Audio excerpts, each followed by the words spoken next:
Central Command will be busy tonight because President Trump said we will be hitting Iran hard, and we will be. Because Iran has a chance to make a good deal, a great deal, to codify what they said they've been willing to do, and they haven't been willing to do it. So, as President Trump said, they've been tapping. You can see when someone's trying to tap on a deal. Instead, they're going to have tap bombs dropping on key facilities in Iran from the United States of America. And that's not because we want to restart anything we don't have to restart. It's because the War Department is prepared to set the terms to ensure that we get the kind of deal President Trump expects. And Admiral Cooper and the team here at CENTCOM has done a phenomenal job from the beginning on Epic Fury and through this blockade, ensuring that we have a chance to reach that end state, which is Iran will never have a nuclear weapon, which they say they don't want. And so since we're so close to that negotiated deal, if that's the case, they should step up and do it. There's another thing that was revealed today by the President that the press has not been aware of, but certainly this building, the U.S. Central Command, has known, is that Project Freedom, the idea of running ships through the Strait of Hormuz, it never stopped. It just went underground. And so there's some things the public knows and some things the public doesn't know. But ultimately, we've been protecting commercial shipping going through the Strait of Hormuz, as the President announced, to the tune of over 100 million barrels that have moved through and more in the middle of the night, protected by the United States in a way that Iran can't stop. They can't see it and they can't stop it. So answer me this. If our blockade is ironclad, which it is, we just disabled another tanker attempting to leave just yesterday. Our blockade has stopped almost 140 ships attempting to navigate in or out to Iranian ports. So if our blockade is ironclad, which it is, and we're able to move commercial shipping in and out of the Strait of Hormuz, who controls the Strait of Hormuz? And President Trump said it, and he's right. The United States of America controls the Strait of Hormuz. We're able to bring oil in and out and other things with partners, and have done so now for weeks and weeks in ways the Iranians don't want to acknowledge. That's a powerful reality on the ground. Add that to what the United States military, what Central Command did to their Navy, to their Air Force, to their air defenses, to their power projection capabilities, and we know exactly on this ledger who's on the strong end and who is not, who's had decisive effects and who can't defend. And so from the beginning, we've shown overwhelmingly the kind of capabilities the War Department can bring. This building continues to plan. And so those strikes that will happen tonight will be strong. They will be clear. If they have to happen tomorrow night, they will be strong and they will be clear. And throughout, Iran has an opportunity to make a deal. That's the point. President Trump is a deal maker, the best in the world. He's prepared to make that deal. Iran would be wise to take it. Otherwise, they would have to deal with the types of plans that I just had a chance to see inside Central Command. And I'll end with this. I had a chance to thank the thousands of incredible Americans here at the headquarters that represent the tens of thousands out in theater, just the absolute best, dedicated to the success of this mission. Whether it was Epic Fury or the blockade and the ceasefire and the things that have happened underneath it, to give the President all the space he needs to make a great deal. They're enthusiastic about this historic mission. They're enthusiastic about the incredible results that CENTCOM has shown, and the media wants to spin it. They always want to make America look bad. They always want to make the President look bad and make it look like he hasn't accomplished incredible things. What CENTCOM has done here has been historic. And the military objectives that they've achieved have reset the table in this region and set the table for the kind of movement through the Strait of Hormuz based on U.S. control that changes the whole game. We know how much pressure Iran is under. It's clear. We see it. We read about it. We understand it, and so do they. And they would be wise to make only the kind of deal that President Trump would accept, which is a great deal. I'll take a few questions. Mr. Secretary, 2 questions on Iran.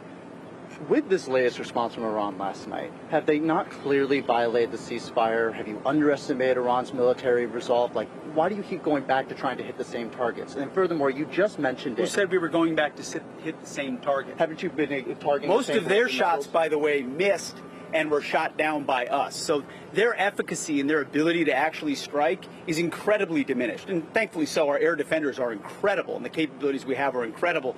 No one said anything about restriking, and we're hitting additional targets. You resurface them when you have to, but ultimately we know exactly what we're hitting and why, and they can't stop us in that capacity, which means they're going to be less able to see and sense the things they want to be aware of. And then furthermore, you just mentioned you're going to plan to hit them and strike them hard tonight.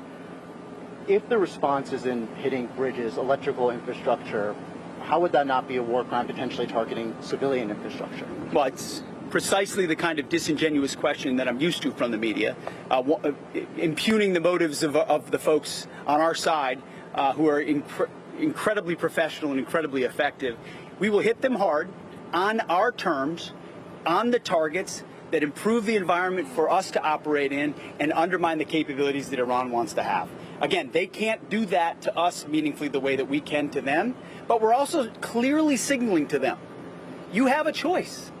You have a choice in the way that you respond, and you have a choice with our incredible negotiating team in Steve Witkoff and Jared Kushner and the Vice President and the President, across the board, prepared, Marco Rubio, the whole team, prepared to make a great deal that would benefit Iran.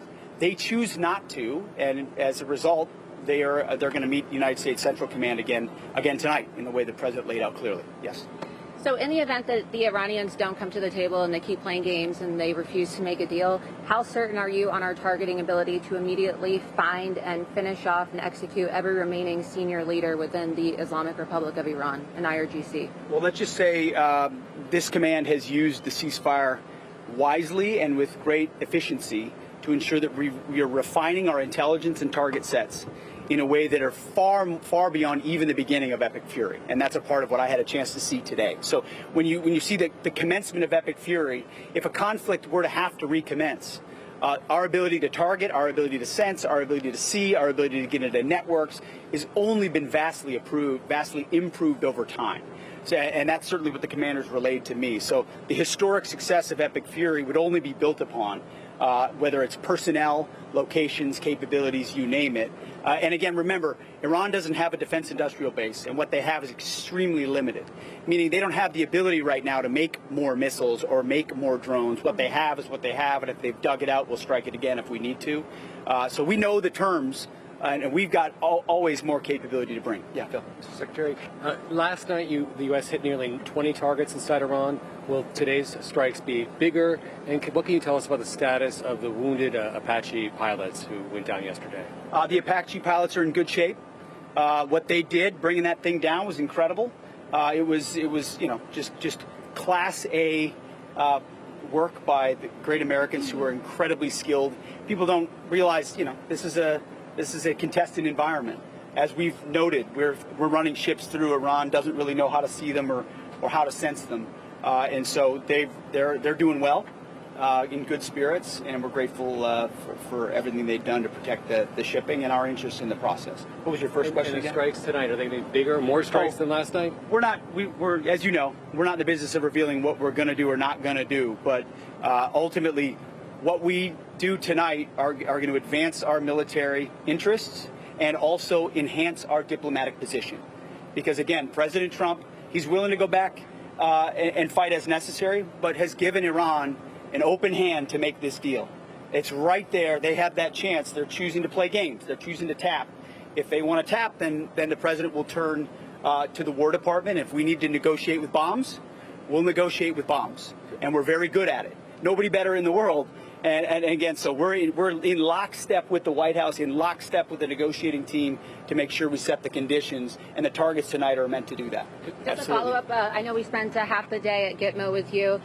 There's still currently 15 prisoners there, mostly Islamic jihadists. So given Khalid Sheikh Mohammed's detailed confessions to orchestrating 9/11 and other al-Qaeda plots, why has the United States government chosen to keep him alive and comfortable at Gitmo for decades along with these other Islamic jihadists instead of executing them and delivering justice for the 3,000 victims of 9/11 and the other service members who lost their lives in the war on terror? Well, I appreciate the question.